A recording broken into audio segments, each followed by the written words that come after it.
My dear friend, President Cyril Ramaphosa, Excellencies, distinguished guests, friends.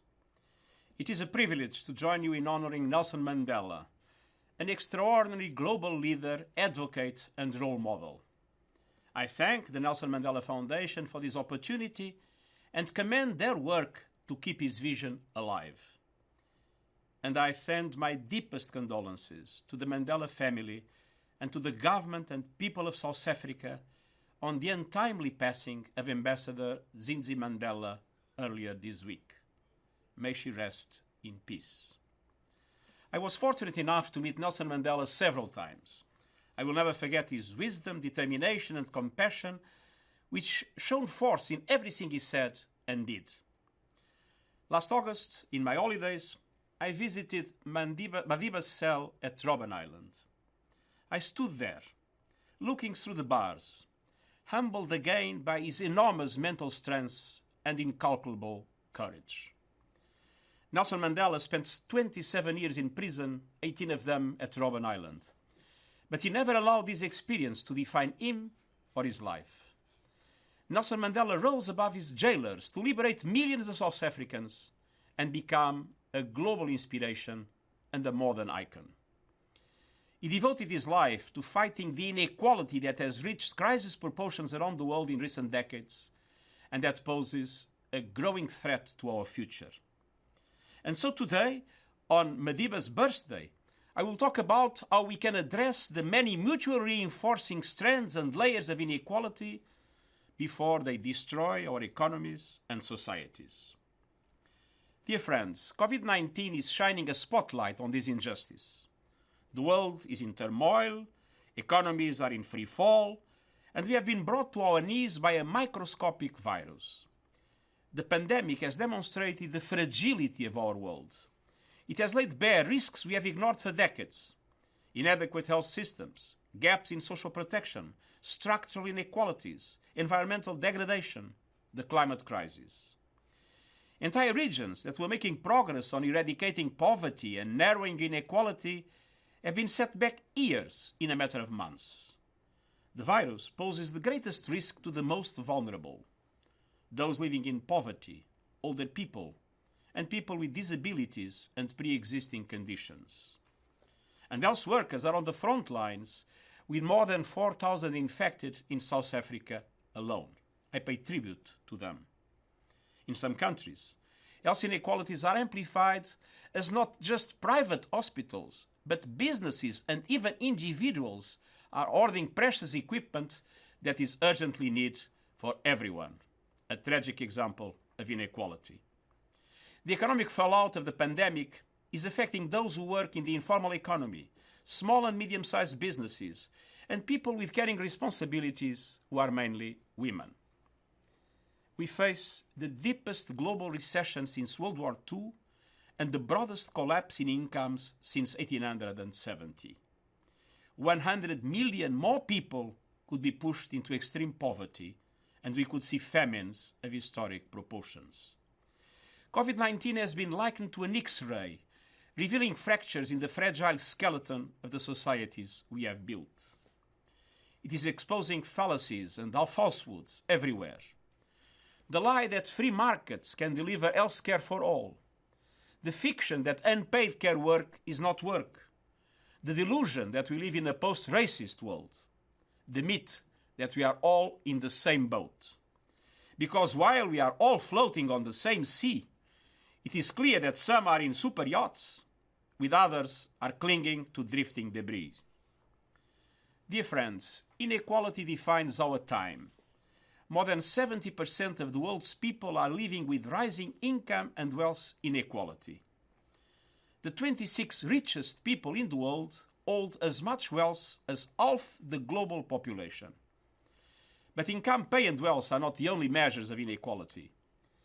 People's chances in life depend on their gender, family and ethnic background, race, whether or not they have a disability, and other factors.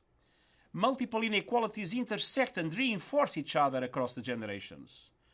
The lives and expectations of millions of people are largely determined by their circumstances at birth. In this way, inequality works against human development for everyone. We all suffer its consequences. High levels of inequality are associated with economic instability, corruption, financial crisis, increased crime, and poor physical and mental health. Discrimination, abuse, and lack of access to justice define inequality for many, particularly indigenous people, migrants, refugees, and minorities of all kinds. Such inequalities are a direct assault on human rights. Addressing inequality has therefore been a driving force throughout history for social justice, labor rights, and gender equality. The vision and promise of the United Nations is that food, health care, water and sanitation, education, decent work, and social security are not commodities for sale to those who can afford them, but basic human rights to which we are all entitled. We work to reduce inequality every day, everywhere, and that vision is as important today as it was 75 years ago. It is at the heart of the 2030 Agenda for Sustainable Development, our agreed blueprint for peace and prosperity on a healthy planet. And captured in Sustainable Development Goal 10, reduce inequality within and between countries. Dear friends, even before the COVID-19 pandemic, many people around the world understood that inequality was undermining their life chances and opportunities.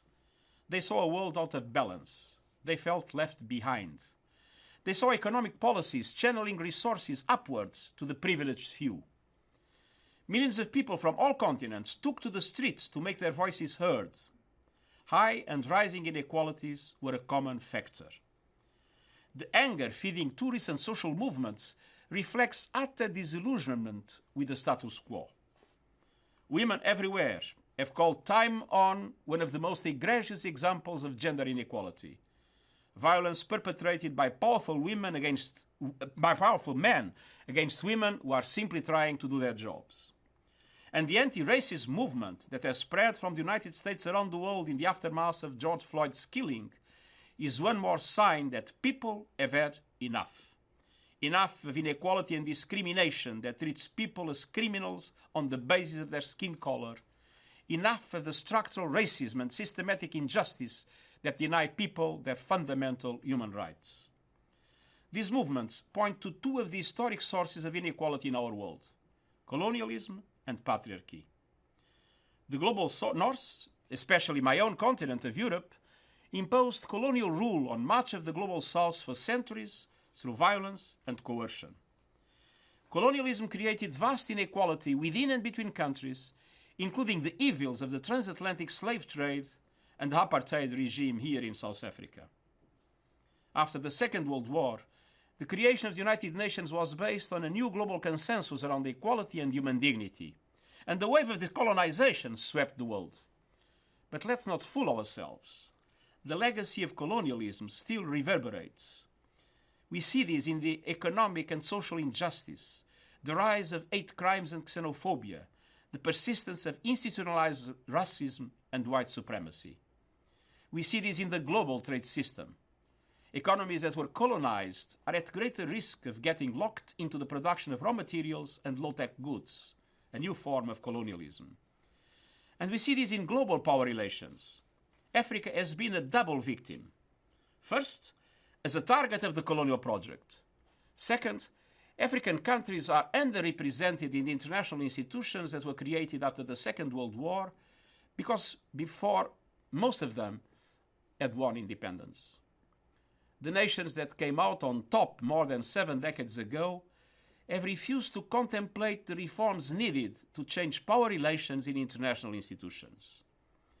The composition and voting rights in the United Nations Security Council and the boards of the Bretton Woods system are a case in point. Inequality starts at the top, in global institutions. Addressing inequality must start by reforming them.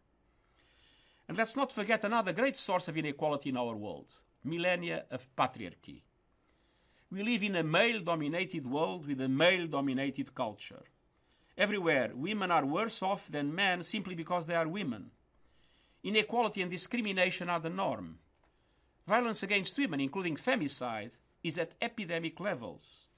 And globally, women are still excluded from senior positions in governments and on corporate boards. Fewer than 1 in 10 world leaders is a woman. Gender inequality harms everyone because it prevents us from benefiting from the intelligence and experience of all of humanity. This is why, as a proud feminist, I have made gender equality a top priority and gender parity now a reality in top UN jobs. I urge leaders of all kinds to do the same. And I am pleased to announce that South Africa's Siya Kolisi is our new global champion for the United Nations European Union Spotlight Initiative, engaging other men in fighting the global scourge of violence against women and girls. Dear friends, recent decades have created new tensions and trends. Globalization and technological change have indeed fueled enormous gains in income and prosperity, and more than 1 billion people have moved out of extreme poverty. But the expansion of trade and technological progress have also contributed to an unprecedented shift in income distribution. Between 1980 and 2016, the world's richest 1% captured 27% of the total cumulative gross in income. Low-skilled workers face an onslaught from new technologies, automation, the offshoring of manufacturing, and the demise of labor organizations. Tax concessions, tax avoidance, and tax evasion remain widespread. Corporate tax rates have fallen. And this has reduced resources to invest in the very services that can reduce inequality: social protection, education, healthcare. And the new generation of inequalities goes beyond income and wealth to encompass the knowledge and skills needed to succeed in today's world. Deep disparities begin before birth and define lives and early death. More than 50% of 20-year-olds in countries with very high human development are in higher education. In low human development countries, that figure is 3%. Even more shocking, some 17% of the children born 20 years ago in countries with low human development have already died. Dear friends, looking to the future, two seismic shifts will shape the 21st century: the climate crisis and digital transformation.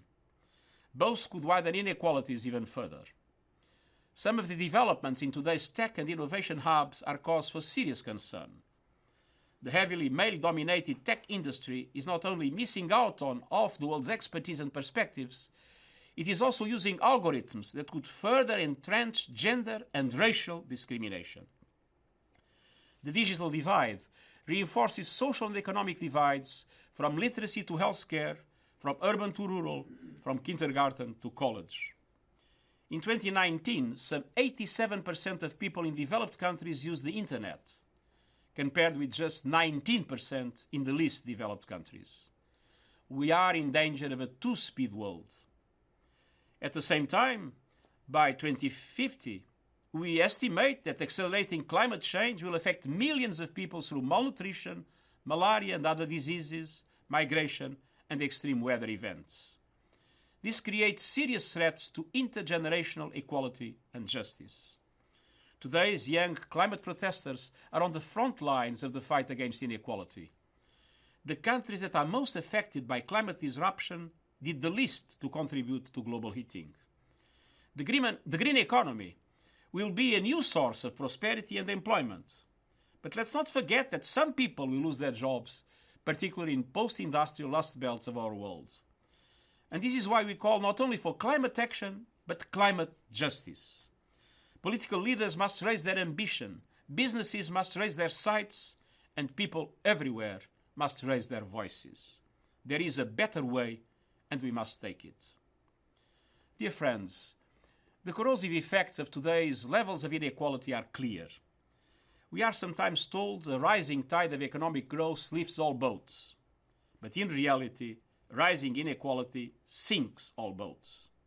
Confidence in institutions and leaders is eroding. Voter turnout has fallen by a global average of 10% since the beginning of the 90s. And people who feel marginalized and vulnerable to arguments that blame their misfortune on others, particularly those who look or behave differently.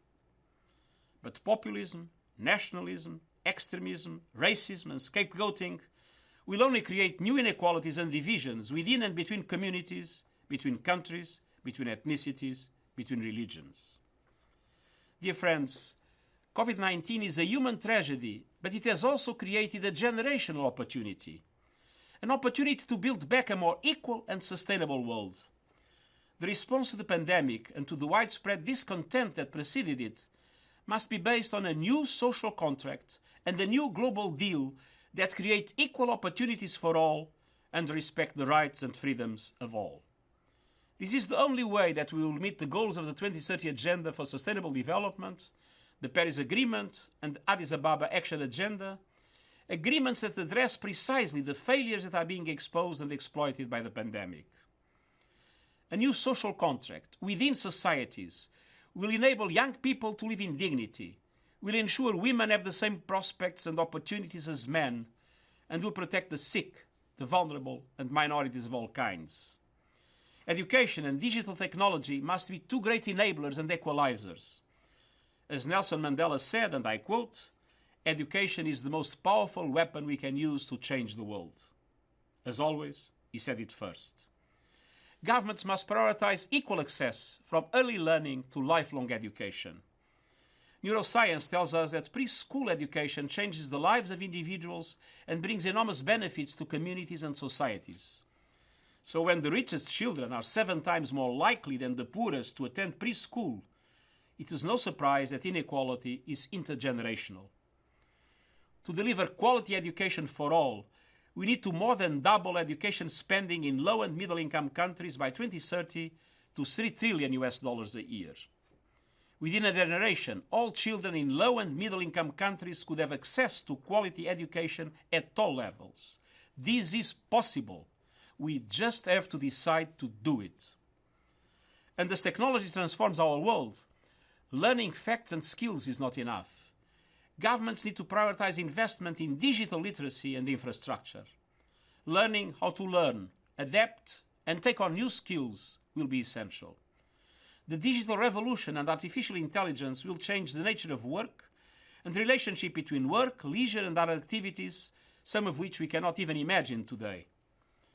The roadmap for digital cooperation, launched at the United Nations last month, promotes a vision of an inclusive, sustainable digital future by connecting the remaining 4 billion people to the internet by 2030.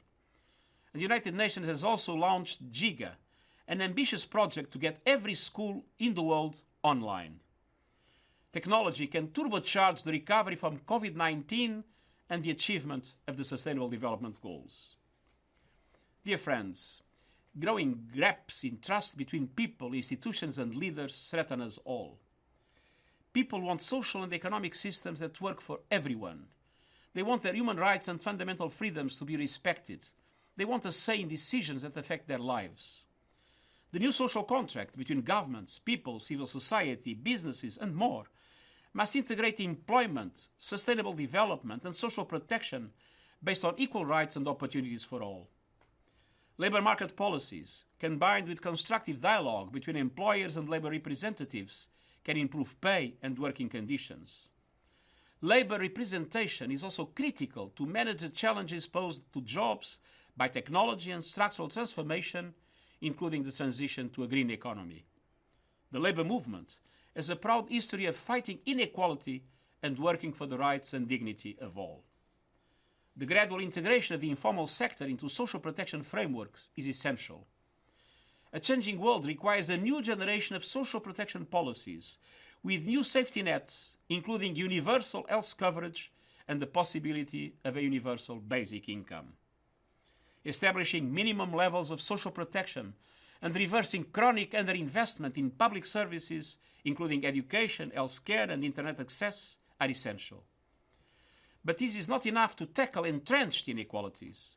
We need affirmative action programs and targeted policies to address and redress historic inequalities in gender, race, or ethnicity that have been reinforced by social norms. Taxation has also a role in the new social contract. Everyone, individuals and corporations, must pay their fair share. In some countries, there is a place for taxes that recognize that the wealthy and well-connected have benefited enormously from the state and from their fellow citizens. Governments would also shift the tax burden from payrolls to carbon. Taxing carbon rather than people will increase output and employment while reducing emissions. We must break the vicious circle of corruption, which is both a cause and effect of inequality. Corruption reduces and wastes funds available for social protection, it weakens social norms and the rule of law. And fighting corruption depends on accountability, and the greatest guarantee of accountability is a vibrant civil society, including a free, independent media and responsible social media platforms that encourage healthy debate. Dear friends, let's face the facts. The global political and economic system is not delivering on critical global public goods: public health, climate action, sustainable development, peace. The COVID-19 pandemic has brought home the tragic disconnect between self-interest and the common interests, and the huge gaps in governance structures and ethical frameworks. To close those gaps and to make the new social contract possible, we need a new global deal to ensure that power, wealth and opportunities are shared more broadly and fairly at the international level. A new model for global governance must be based on full, inclusive and equal participation in global institutions. Without that, we face even wider inequalities and gaps in solidarity, like those we see today in the fragmented global response to the COVID-19 pandemic. Developed countries are strongly invested in their own survival in the face of the pandemic, but they have failed to deliver enough support needed to help the developing world through the dangerous times. A new global deal based on a fair globalization, on the rights and dignity of every human being, on living in balance with nature, on taking account of the rights of future generations, and on success measured in human, rather economic terms, is the best way to change this. The worldwide consultation process around the 75th anniversary of the United Nations has made clear that people want a global governance system that delivers for them. The developing world must have a far stronger voice in global decision-making. We also need a more inclusive and balanced multilateral trading system that enables developing countries to move up global value chains. Illicit financial flows, money laundering and tax evasion must be prevented. A global consensus to end tax havens is essential. We must work together to integrate the principles of sustainable development into financial decision-making. Financial markets must be full partners in shifting the flow of resources away from the brown and the grey to the green, the sustainable and the equitable. And reform of the debt architecture and access to affordable credit must create fiscal space for countries to move investment in the same direction. Dear friends, Nelson Mandela said, and I quote, "One of the challenges of our time is to reinstill in the consciousness of our people that sense of human solidarity, of being in the world for one another and because and through others." End of quote. The COVID-19 pandemic has reinforced this message more strongly than ever. We belong to each other. We stand together or we fall apart. Today, in demonstrations for racial equality, in campaigns against hate speech, in the struggles of people claiming their rights and standing up for future generations, we see the beginnings of a new movement. This movement rejects inequality and division and unites young people, civil society, the private sector, cities, regions, and others behind policies for peace, our planet, justice, and human rights for all. It is already making a difference. Now is the time for global leaders to decide.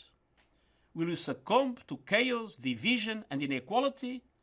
Or will you right the wrongs of the past and move forward together for the good of all? We are at the breaking point, but we know which side of history we are on. Thank you.